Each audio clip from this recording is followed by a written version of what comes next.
Hello friends, मैं रोहित तोमर स्वागत करता हूं आपका अपने YouTube channel Rohit Tomar JS academy पर।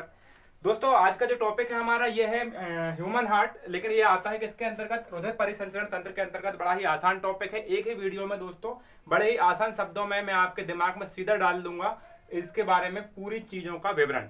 लेकिन दोस्तों, वीडियो को चालू करने से पहले सब्सक्राइब का बटन जरूर दबा दीजिए, क्योंकि बड़ी ही मेहनत लग रही है इस माहौल में।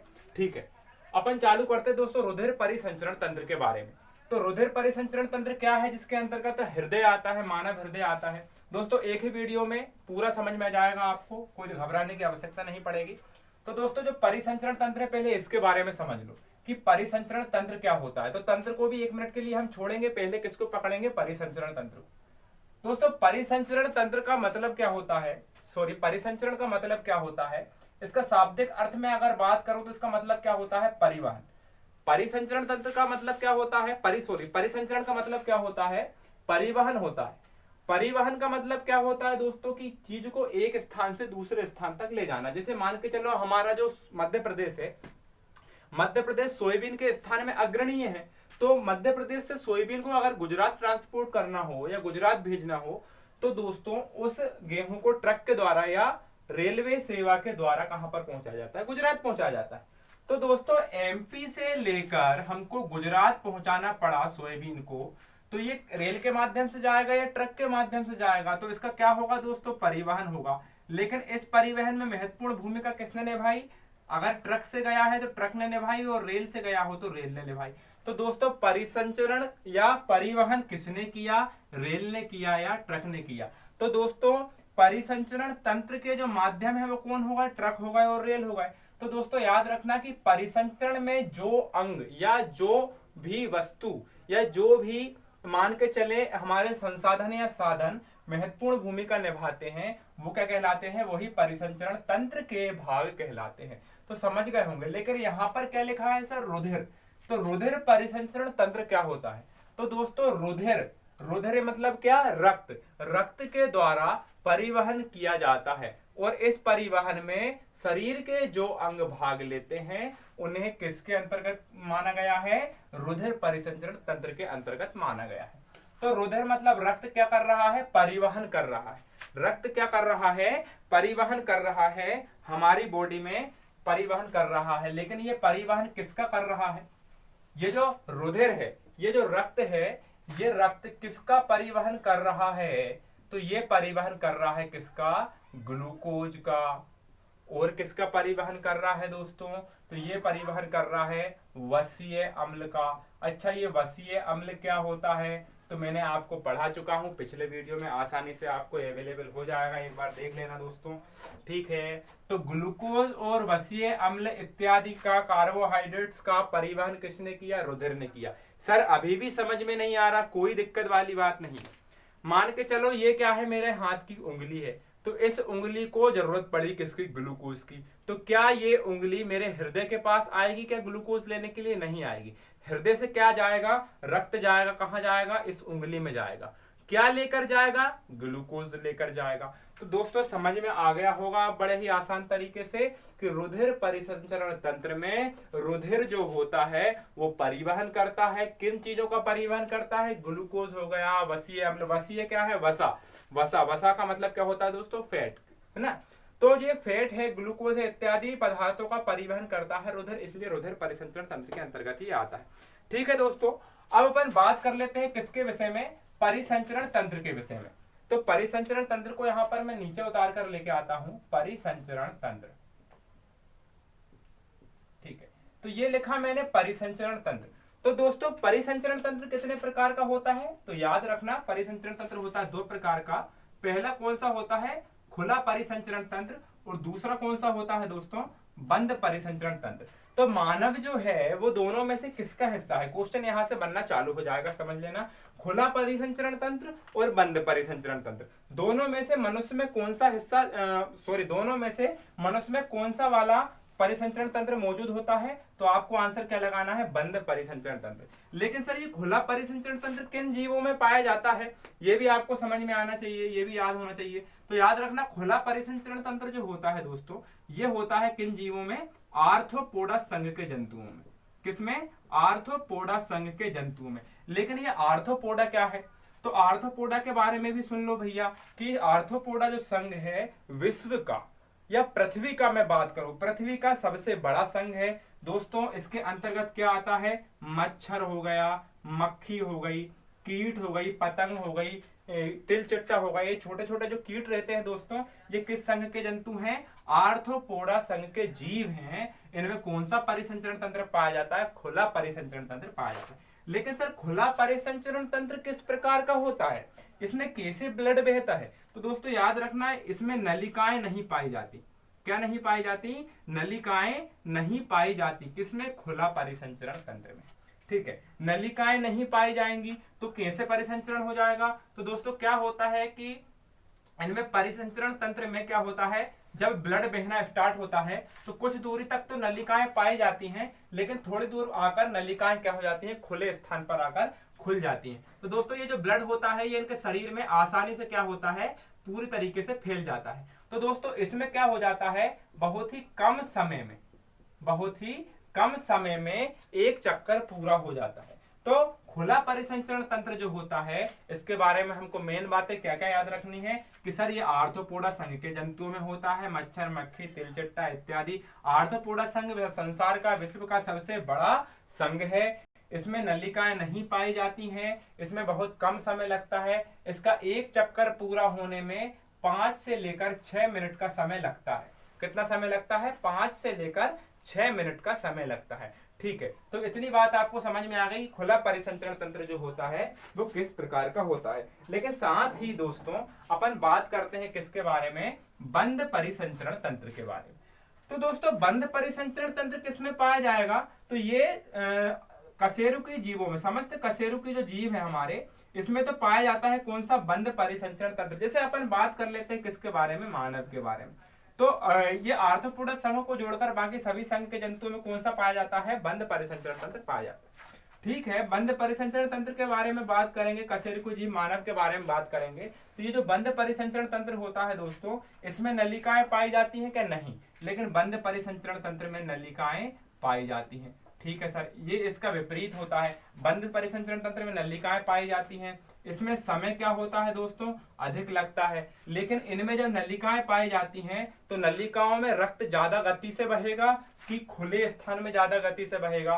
तो नलिकाएं वाले जो परिसंचरण तंत्र होता है इसमें जो ब्लड होता है ये अधिक गति से बहता है, अधिक दाब से बहता है। तो दोस्तों अपने को इतनी बात भी समझ में आ गई। लेकिन ये जो बंद परिसंचरण तंत्र होता है हमें इसी के बारे में डिस्कशन करना है। हमें किसके बारे में डिस्कशन करना है? बंद परिसंचरण तंत्र के बारे में डिस्कशन करना है। तो बंद परिसंचरण तंत्र के बारे में समझ लेना दोस्तों, ये कितने प्रकार का होता है? ये 2 प्रकार का होता है। पहला इसका जो प्रकार होता है वो कौन सा होता है दोस्तों? लसिका परिसंचरण तंत्र। कौन सा? लसिका परिसंचरण तंत्र। और दूसरा होता है दोस्तों हृदय परिसंचरण तंत्र। कौन सा? हृदय परिसंचरण तंत्र। तो दोस्तों हृदय परिसंचरण तंत्र तो हमारा ये है। लसिका परिसंचरण तंत्र हम किसके बाद पढ़ेंगे? हृदय परिसंचरण तंत्र को पूरा समझने के बाद हम किसके बारे में बात करेंगे? लसिका परिसंचरण तंत्र के विषय में बात करेंगे। तो दोस्तों आइए अपन बात करते हैं किसके विषय में? हृदय के विषय में बात करते हैं, हार्ट के विषय में बात करते हैं। दोस्तों अगर आपको वीडियो पसंद आ रहा है तो नीचे सब्सक्राइब का बटन दबाना। यहाँ से हमारी मेन कहानी स्टार्ट होती है। हृदय के बारे में बात करेंगे तो हृदय का सबसे पहले पूछ लिया जाता है कि सर हृदय की प्रकृति कैसी होती है? तो पॉइंट नंबर 1, हृदय की जो प्रकृति होती है दोस्तों वो होती है कैसी? मांसल। किस प्रकृति का होता है? मांसल होता है, मोटा होता है। और कैसा होता है? मांसल होता है। कौन? हृदय। दूसरी चीज अगर वो आपसे पूछ ले कि सर हृदय का जो आकार होता है वो आकार कौन सा होता है, तो हम क्या बताएंगे? सर हृदय का जो आकार होता है वो कौन सा होता है? शंक्वाकार। क्लियर? तीसरी चीज अगर आपसे वो पूछ ले, है ना, ये बड़े इंपॉर्टेंट टॉपिक है, यहाँ से एमपी पुलिस में क्वेश्चन आते हैं, ध्यान से समझते हुए चलना, सब्सक्राइब दबाते हुए चलना। ठीक है, मांसल और शंक्वाकार के बारे में तो हमने देख लिया सर, लेकिन सर इसके बारे में बात करें तो यह किस झिल्ली से ढका हुआ रहता है? तो दोस्तों याद रख लेना, हृदय एक विशेष प्रकार की झिल्ली से ढका हुआ रहता है जिसे क्या कहा जाता है? पेरिकार्डियम। क्या कहा जाता है? पेरिकार्डियम नाम की झिल्ली से हृदय ढका हुआ होता है।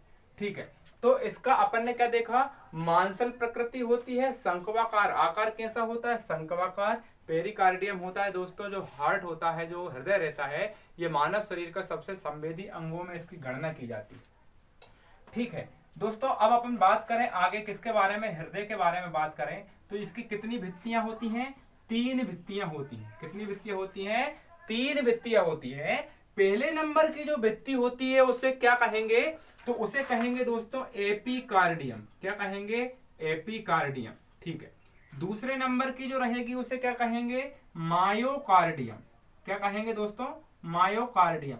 अब सर आपने ये क्या पढ़ा रहे सर, ये तो हमने पहले कभी पढ़ा नहीं। तीसरे नंबर की जो चीज होती है, तीसरे नंबर की सॉरी जो भित्ति होती है दोस्तों, वो होती है एंडोकार्डियम।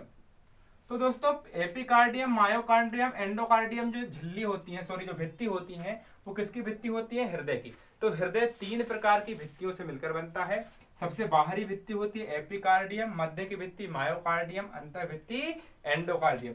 दोस्तों जो एपिकार्डियम नाम की जो हमारी झिल्ली होती है हृदय की, इस झिल्ली का मेन काम क्या होता है, पहले तो ये समझ लेना कि ये जो पेरिकार्डियम जो झिल्ली होती है जिससे हमारा हृदय ढका रहता है, इस पेरिकार्डियम नाम की झिल्ली में एक द्रव पाया जाता है। इस द्रव को क्या बोलते हैं दोस्तों, पेरिकार्डियल द्रव। कौन सा द्रव, पेरिकार्डियल द्रव इसको बोला जाता है। किसके अंदर पाया जाता है, पेरिकार्डियम झिल्ली के ऊपर पाया जाता है, अंदर पाया जाता है। पेरिकार्डियम झिल्ली से कौन ढका रहता है, पूरा हृदय ढका रहता है। कितनी भित्ति से मिलकर बनता है, 3 भित्ति से मिलकर बनता है, एपिकार्डियम, मायोकार्डियम, एंडोकार्डियम। अब दोस्तों जो एपिकार्डियम नाम की झिल्ली होती है ये कहाँ पाई जाती है, हृदय के बाहर वाला भाग में पाई जाती है। हृदय का जो बाहर वाला जो भाग होता है हमारा, यहाँ पर कौन सी हमारी भित्ति से बना होता है, ये एपिकार्डियम। मायोकार्डियम नाम की जो झिल्ली होती है दोस्तों, ये हृदय का मध्य भाग बना होता है मायोकार्डियम से। दोस्तों हृदय जब हमारे रक्त को पंप करता है, हृदय जब हमारे रक्त को पंप करता है तो उस पंपिंग क्रिया को कौन सी भित्ति का महत्वपूर्ण योगदान माना जाता है, मायोकार्डियम का। दोस्तों तीसरे नंबर की जो भित्ति होती है एंडोकार्डियम, इसका बड़ा ही महत्वपूर्ण योगदान होता है हमारे हार्ट में। क्या काम करती है हमारी एंडोकार्डियम, दोस्तों ये क्या करती है कि हमारा जब ब्लड हृदय में जाता है, हार्ट में हमारा ब्लड जाता है, तो वो ब्लड इस हार्ट से चिपक ना जाए, इसलिए ये झिल्ली उस बीच में पाई जाती है। इसकी प्रकृति कैसी होती है दोस्तों, तो इसकी प्रकृति कैसी होती है कि ये बहुत ही ज्यादा चिकनी होती है। कार्य क्या होता है, रक्त को हृदय में चिपकने से रोकती है। ठीक है सर, हमको भित्ति के बारे में भी पता चल गया। अपन ने क्या क्या देखा दोस्तों, एक बार फिर से देख लो। मांसल आकार होता, मांसल प्रकृति होती है, शंक्वाकार होता है, पेरिकार्डियम झिल्ली से ढका रहता है। पेरिकार्डियम झिल्ली में एक विशेष द्रव पाया जाता है जिसका नाम क्या है, पेरिकार्डियल द्रव। हृदय जो रहता है वो 3 प्रकार की भित्तियों से बना होता है, एपिकार्डियम, मायोकार्डियम, एंडोकार्डियम। ठीक है दोस्तों, इतनी चीज आपको समझ में आ गई होंगी। आगे अपन चलते हैं। दोस्तों जो हमारा हृदय होता है, ये हृदय जो रहता है हमारा 4 भागों में या 4 कक्षों में बटा हुआ रहता है। पहले तो स्थिति देख लो, एक बार मेरी वीडियो पर जाना, इसके डिस्क्रिप्शन में इसकी लिंक दी रखी है मैंने। इसका नाम है श्वसन तंत्र। श्वसन तंत्र जब मैंने पढ़ाया था तो हृदय कहाँ पर मौजूद रहता है मैंने आपको बताया था।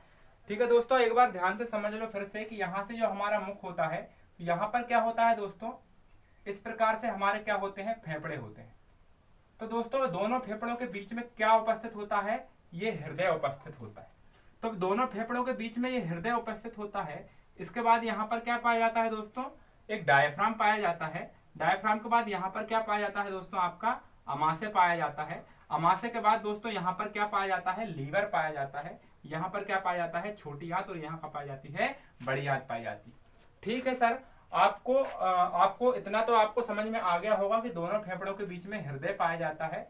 अब ये हृदय की स्थिति के बारे में हमको समझ में आ गया, हृदय के बारे में हमने पता कर लिया कि हृदय कहाँ पर पाया जाता है। लेकिन आगे की बात, सबसे महत्वपूर्ण बात यह है फ्रेंड्स कि क्या होता है, हृदय दायां आलिंद, बायां आलिंद, बायां निल्ले, दायां निल्ले, ये समझ में नहीं आता। ध्यान से समझ लो, ये हृदय का जो चित्र है बहुत ही कॉम्प्लिकेटेड है, लेकिन मैंने बड़े ही आसान तरीके से आपको समझाने का प्रयास किया है। चित्र भी बड़ा सरल बनाया है। एक बार ध्यान से समझो कि ये क्या है दोस्तों, आपका हृदय। अब दोस्तों जो हृदय है आपका, इसको मैं बीच में से 2 पार्टीशन कर देता हूं, 2 भाग कर दिए मैंने। अब दोस्तों यहां से भी मैं इसके 2 भाग कर देता हूं। ठीक है, तो कितने भाग हो गए हृदय के? 4। अब दोस्तों ये वाला जो भाग है, ये मेरा उल्टा हाथ है, उल्टे को क्या बोलते हैं? बायां। ये सीधे को क्या बोलते हैं? दायां। तो दोस्तों ये वाला जो भाग है, ये कौन सा वाला भाग होगा? बायां। ये बायां होगा तो ये भी कौन सा वाला भाग होगा दोस्तों? बायां वाला भाग होगा। ठीक है। अब ये वाला जब बायां वाला भाग होगा तो बायां बायां तो हमको समझ में आ गया, लेकिन ये वाला जब बायां है तो दोस्तों ये वाले दोनों पार्टीशन कैसे होंगे? ये भी दायां और ये भी दायां। ठीक है। अब बायां बायां दायां दायां, इतनी बात समझ में आ गई। अब रही बात आलिंद और निलय की, तो समझ लो ऊपर वाला हिस्सा क्या है? आलिंद। ठीक, ऊपर वाला हिस्सा क्या है? आलिंद। तो नीचे वाले क्या होंगे? निलय। ठीक, नीचे वाले क्या होंगे? निलय। बड़ा ही आसान तरीका था, आपको समझ में आ गया होगा। बायां आलिंद दायां आलिंद, बायां निलय दायां निलय। दोस्तों नीचे वाला जो हिस्सा होता है हृदय का, दोनों हमेशा क्या होता है? निलय होता है। ऊपर वाला जो हिस्सा होता है वो क्या होता है? आलिंद होता है। अब दोस्तों इसकी क्रिया विधि के बारे में हम समझेंगे, बड़े ही आसान तरीके से समझने की कोशिश करेंगे। होता क्या है दोस्तों, उससे पहले मैं आपको धमनी और सिराओं के बारे में छोटी छोटी चीजें बता देता हूं। एक तरफ मैं लिख देता हूं दोस्तों धमनी, और एक तरफ मैं लिख देता हूं नीचे सिरा। दोस्तों ये जो धमनी के बारे में मैं बात करूं तो इनमें हमेशा कौन सा ब्लड बहता है? शुद्ध ब्लड बहता है। कौन सा ब्लड बहता है? शुद्ध। शुद्ध ब्लड कैसा ब्लड? मतलब जिसमें ऑक्सीजन मिली होती है वो शुद्ध ब्लड, जिसमें ऑक्सीजन ना हो वो अशुद्ध ब्लड। तो इसमें कौन सा ब्लड बहता है? O2 युक्त, यानी ऑक्सीजन युक्त रुधिर बहता है। और जो सिराएं रहती हैं इनमें कैसा ब्लड बहता है? अशुद्ध ब्लड बहता है।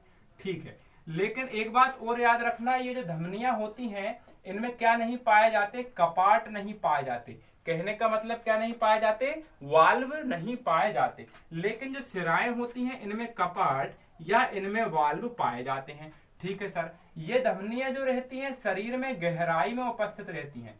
कहां उपस्थित रहती हैं फ्रेंड्स? गहराई में उपस्थित रहती हैं, लेकिन सिराएं गहराई में उपस्थित नहीं होती। धमनियों को ऊपर से नहीं देख सकते, बल्कि सिराओं को हम आसानी से ऊपर से देख सकते हैं, आप देख पा रहे होंगे। ठीक है दोस्तों, ऐसे ही याद रखना कि जब इंसान की मृत्यु होती है तो ये जो धमनियां होती हैं इनके साथ क्या होता है? ये भरी हुई होती है कि खाली? तो जब इंसान की मृत्यु हो जाती है तो धमनियां कैसी हो जाती हैं? खाली। लेकिन सिराएं फिर भी क्या होती हैं? भरी हुई होती हैं। इनमें कौन सा ब्लड बहता है दोस्तों? अशुद्ध ब्लड बहता है। इतनी बात आपको समझ में आ गई कि सर धमनी जो होती है उनमें शुद्ध ब्लड बहता है, इनमें कपाट नहीं पाए जाते, गहराई में उपस्थित होती हैं। मृत्यु होने पर भी धमनियां कैसी हो जाती हैं दोस्तों? खाली हो जाती हैं। सिराएं जो रहती हैं अशुद्ध ब्लड बहता है, कपाट पाए जाते हैं, मृत्यु होने पर भी ये भरी हुई होती है। ठीक है, इतनी बात तो समझ में आ गई। लेकिन दोस्तों जब धमनी के साथ में एक शब्द लगा दूं जिसका नाम क्या है? फुफ्फुस। क्या लगा दूं? फुफ्फुस लगा दूं, या क्या लगा दूं? पल्मोनरी। इसका इंग्लिश में क्या नाम है दोस्तों? पल्मोनरी। तो फुफ्फुस या पल्मोनरी अगर मैं लगा दूंगा तो इसका काम कैसा हो जाएगा?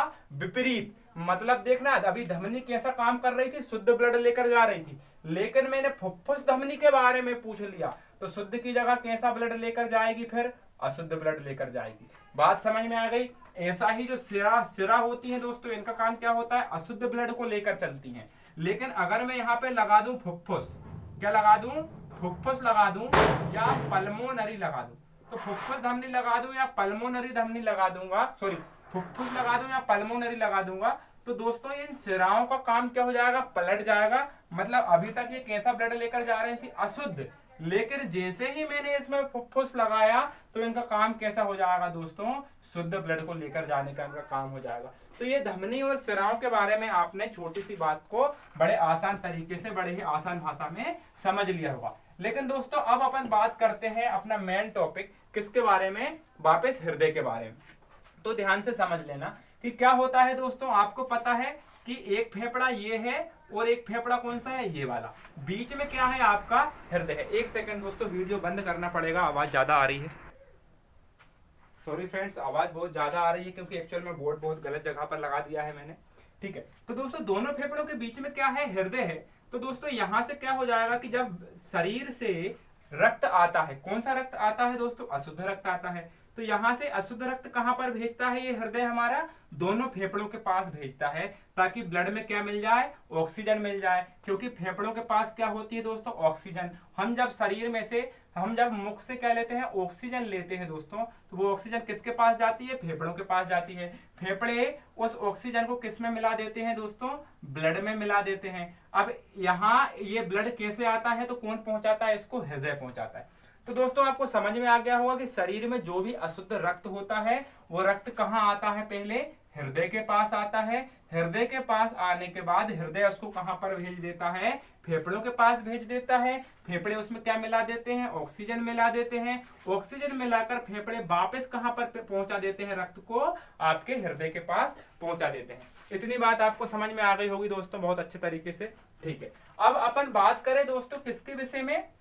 हमारे हृदय के विषय में। तो दायां आलिंद, बायां आलिंद, दायां निले, बायां निले। कितने भाग में बटा हुआ है हमारा हृदय? 4 भागों में बटा हुआ है। अब दोस्तों समझ लेना कि क्या होता है। सबसे पहले ध्यान से समझना, नजर हटी दुर्घटना हटी वाला काम हो जाएगा। दोस्तों ध्यान से समझना कि ये आपकी पूरी बॉडी है। अब आपकी बॉडी में से क्या हो जाएगा दोस्तों? अशुद्ध रक्त जाना चालू होता है। ये कैसा रक्त है दोस्तों? अशुद्ध रक्त है ना। जैसे मान के चलो क्या है कि ये मेरा अंगूठा, इस अंगूठे में अशुद्ध रक्त है, तो ये रक्त कहां पर जाएगा? पहले हृदय के पास जाएगा। हृदय के पास जाएगा, हृदय कहां पर भेजेगा? फेफड़े में भेजेगा। क्लियर है? तो दोस्तों क्या होता है कि यहां से अशुद्ध रक्त जाता है, किसके पास जाता है? आपके हृदय के पास जाता है। तो दोस्तों वो कौन सा हिस्सा है जहां सबसे पहले अशुद्ध रक्त पहुंचता है? तो कौन सा हिस्सा है? दायां आलिंद। समझ में आ गया? दायां आलिंद में सबसे पहले कैसा ब्लड जाता है फ्रेंड्स? अशुद्ध रक्त जाता है। ठीक है, फिर यहां पर जैसे ही अशुद्ध रक्त आपका पहुंचता है तो दोस्तों क्या होता है कि ये पूरा एरिया क्या हो जाता है? आपका फुल हो जाता है, भर जाता है। ऐसे ही नीचे ये आपका इंफीरियर वेना केवा और ऊपर आपकी सुपीरियर वेना केवा, 2 सिराएं हैं। सिराओं का काम कैसा रहता है दोस्तों? अशुद्ध रक्त को लाने का काम रहता है। लेकिन धमनी का काम कैसा रहता है? शुद्ध रक्त को लाने का काम रहता है। तो दोस्तों ये सुपीरियर वेना केवा ऊपर से लेकर शरीर के ऊपर के भाग का पूरा रक्त कौन लेकर आती है? सुपीरियर वेना केवा। और शरीर का जो निचले हिस्से होते हैं, निचले अंग होते हैं, उनसे कौन सा उनसे जो अशुद्ध रक्त होता है कौन सी सिरा लेकर चलती है? Inferior vena cava. तो superior vena cava, inferior vena cava शरीर के ऊपर और नीचे के अशुद्ध रक्त को लाने का काम करती है हृदय में। अब दोस्तों क्या होता है कि ये अशुद्ध रक्त, ये भी जो हमारी सिराएं हैं, ये कौन सी हैं? इन्हें क्या बोलेंगे? सिराएं बोलेंगे। लेकिन दोस्तों याद रखना ये तो हमारी सिरा हो गई, लेकिन इस तरफ ये जो है ये फुफ्फुस सिरा है। तो दोस्तों फुफ्फुस का मैंने अभी बताया कि जहां पर आपको फुफ्फुस दिखाई दिया मतलब काम चेंज। सिरा कैसा ब्लड लेकर जाती है? अशुद्ध ब्लड लेकर जाती है। लेकिन फुफ्फुस दिख रहा है मतलब कैसा ब्लड लेकर जाएगी? शुद्ध ब्लड लेकर जाएगी। ठीक है, लेकिन फिलहाल अपन यहां समझते हैं दोस्तों ये क्या है? हमारी सिराएं। क्या है? सिराएं हैं। तो दोस्तों इन सिराओं से ये अशुद्ध रक्त आता है शरीर के कौन से, हृदय के कौन से हिस्से में आता है? दायां आलिंद वाले हिस्से। दोस्तों जब ये पूरा वाला हिस्सा भर जाता है, ये दायां आलिंद वाला हिस्सा पूरा भर जाता है, तो क्या होता है दोस्तों? यहां पर एक वाल्व होता है, एक क्या होता है? कपाट होता है। कुल मिला के हम क्या बोल सकते हैं? दरवाजे होते हैं। तो जैसे ही ये दायां आलिंद वाला हिस्सा अशुद्ध रक्त से भर जाता है तो वो अशुद्ध रक्त वाला हिस्सा, ये कपाट खुल जाते हैं, ये दरवाजे खुल जाते हैं, तो ये अशुद्ध रक्त कहां आ जाता है दोस्तों? दायां निले में जाता है। बड़ा ही आसान तरीका है, कुछ नहीं है। मैंने क्या बोला कि शरीर से पूरा का पूरा अशुद्ध रक्त सिराओं के माध्यम से कहां गया? दायां आलिंद वाले भाग में गया। दायां आलिंद पूरा जब भर जाता है तो कौन सा कपाट खुल जाता है दोस्तों? त्रिदलीय कपाट। इस तरफ त्रिदलीय कपाट होते हैं, उस तरफ द्विदलीय कपाट होते हैं। त्रिदलीय कपाट का इंग्लिश में क्या नाम होता है दोस्तों? ट्राइकस्पिड वाल्व, और इनका क्या होता है? Bicuspid valve.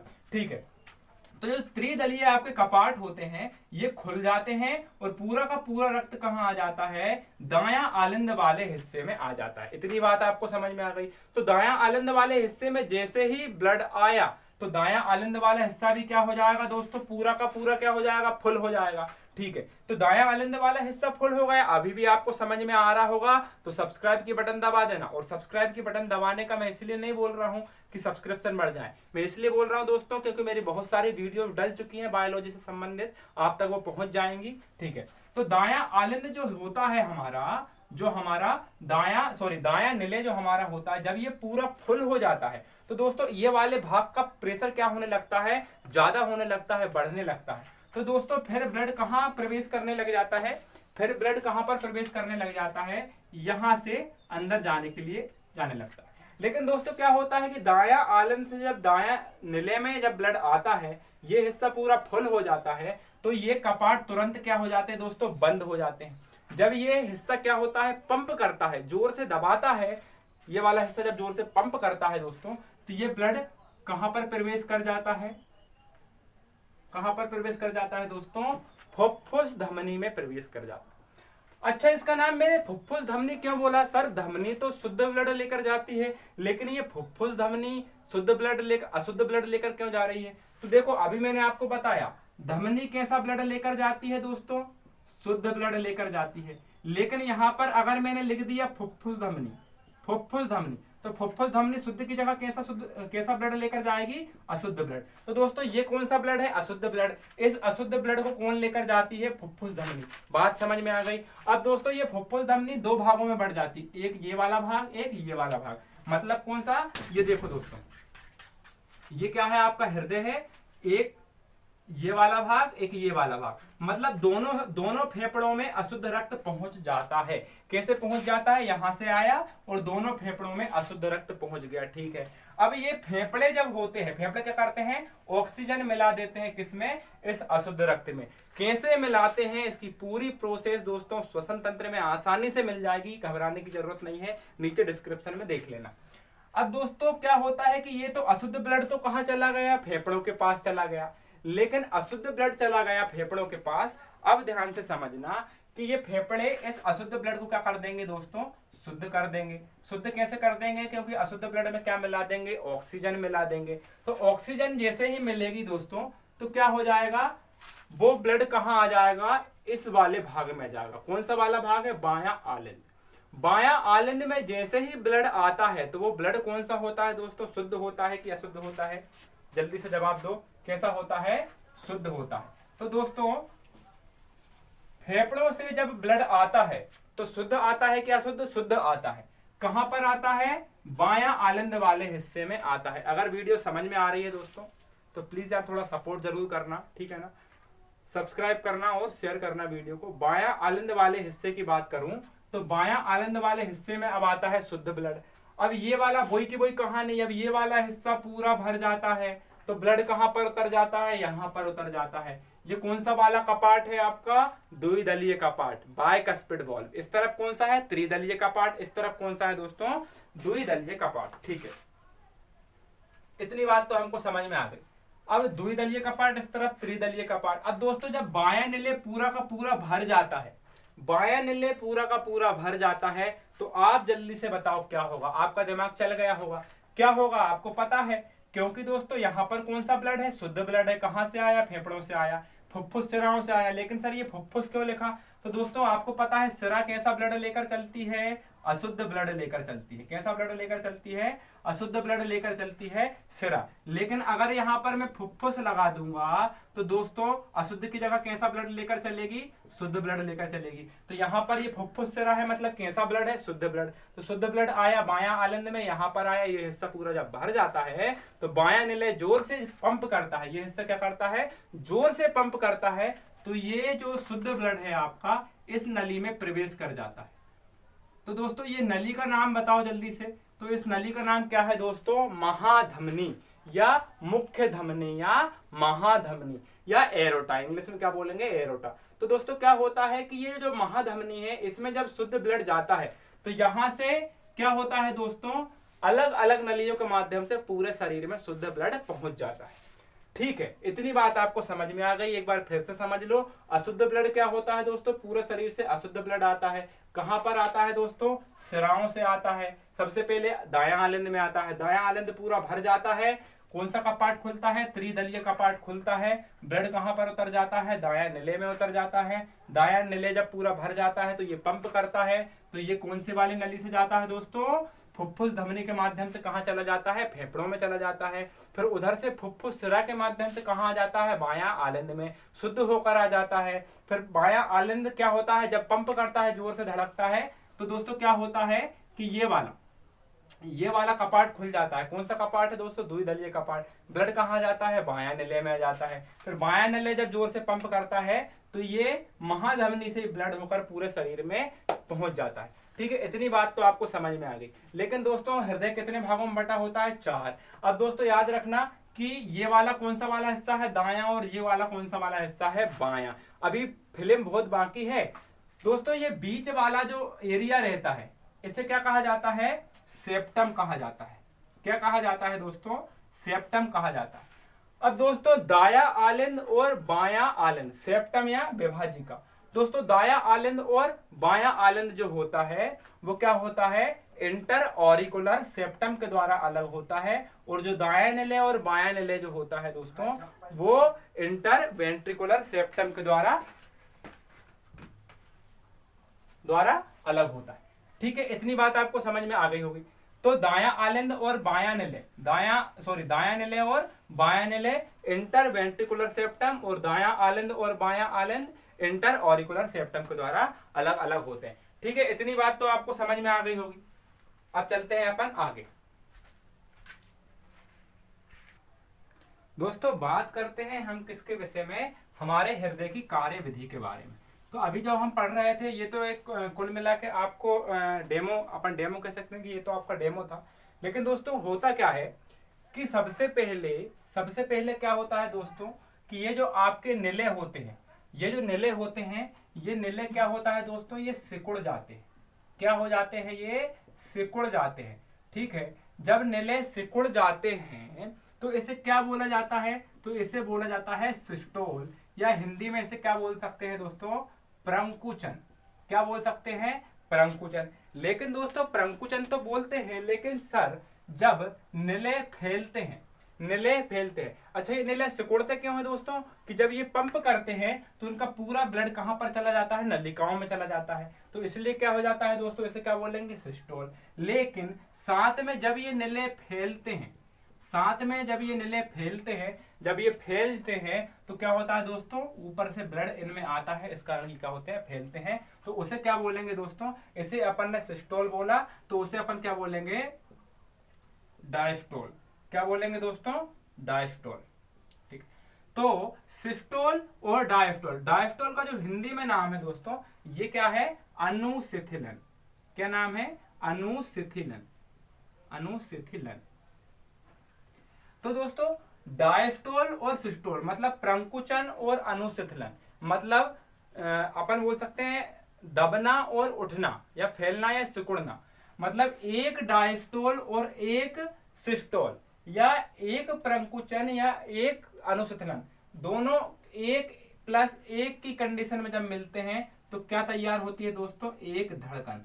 समझ में आया कि नहीं आया? सीधी सी बात है कि एक बार सिकुड़े और फिर एक बार फैले, कितनी धड़कन का निर्माण हुआ? एक धड़कन का निर्माण हुआ।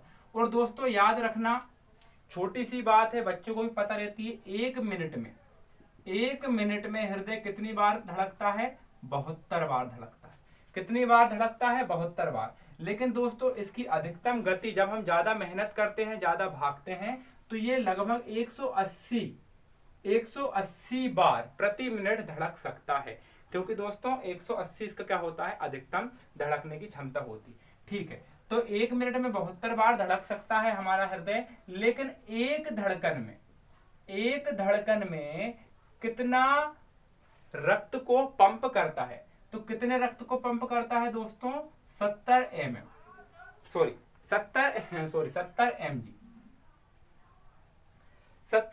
mg ब्लड को क्या करता है दोस्तों?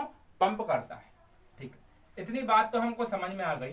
ठीक है सर, 70 mg ब्लड को पंप कर दिया एक धड़कन में। किसने पंप कर दिया? हृदय ने पंप कर दिया।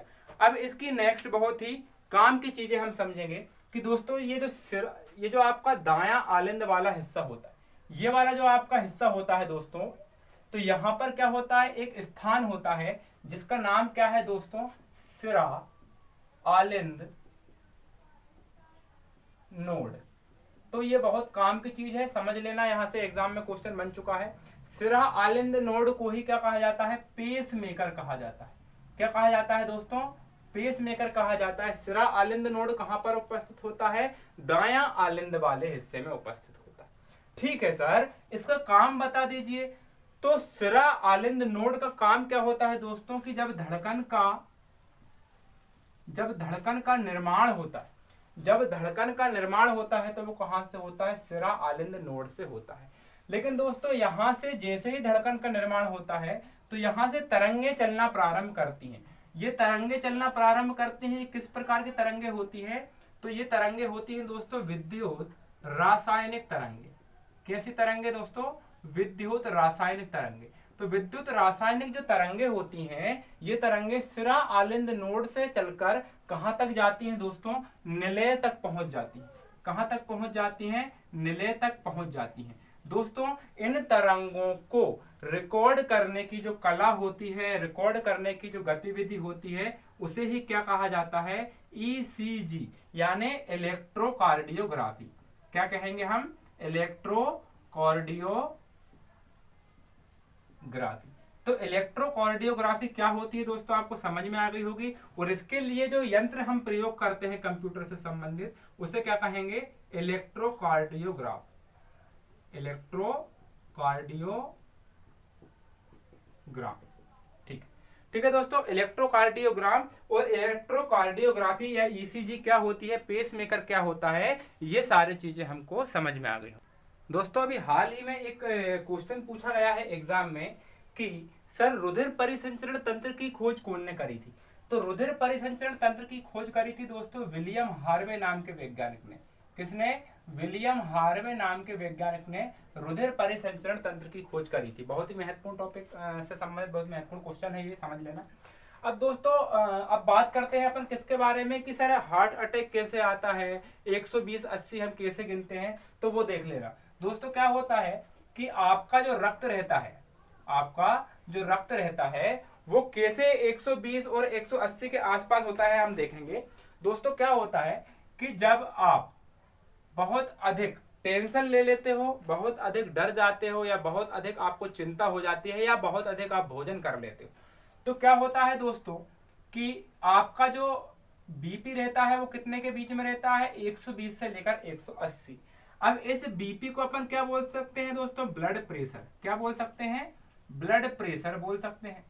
तो ब्लड प्रेशर का मतलब क्या होता है दोस्तों? रक्तदाब। क्या होता है? रक्तदाब।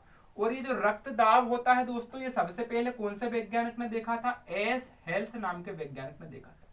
किस में देखा था दोस्तों? तो वो भी बता देना, घोड़ा में देखा था। किस में देखा था? घोड़ा में। एस हेल्स नाम के वैज्ञानिक ने घोड़े में देखा था रक्तदाब। और रक्तदाब को इंग्लिश में क्या बोलते हैं? Blood pressure. और ब्लड प्रेशर को ही क्या बोला जाता है? बीपी। तो दोस्तों बीपी कब बढ़ जाता है कि मैंने आपको जब मैं क्या पढ़ा रहा था, ग्रंथि तंत्र पढ़ा रहा था, जब मैंने आपको क्लियर किया था कि आपके शरीर में एक ग्रंथि होती है जिसका नाम क्या है? थायराइड ग्रंथि। तो जो थायराइड ग्रंथि होती है, थायराइड ग्रंथि से दोस्तों एक हार्मोन निकलता है जिसका नाम है थायरॉक्सिन हार्मोन। थायरॉक्सिन हार्मोन को निकालने के लिए जो उत्तरदायी होता है वो कौन होता है दोस्तों? आयोडीन। कौन होता है? आयोडीन होता है। अगर आयोडीन की मात्रा शरीर में ज्यादा हो जाए तो थायरॉक्सिन हार्मोन की मात्रा भी क्या हो जाएगी दोस्तों?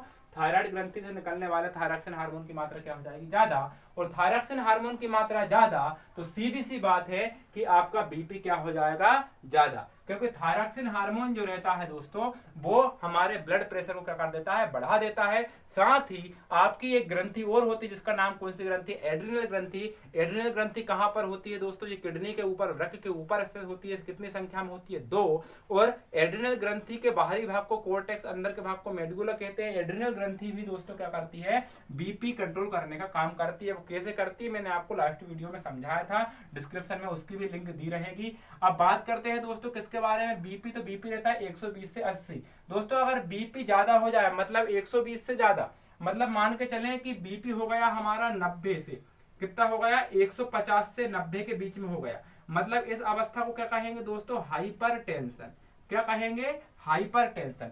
और मान के चलो दोस्तों हमारा बीपी कितना हो गया? 100 से लेकर कितना हो गया? 50। मतलब क्या हो गया? बीपी हमारा कम हो गया, तो इसे क्या कहेंगे दोस्तों? हाइपोटेंशन। क्या कहेंगे? हाइपोटेंशन कहेंगे।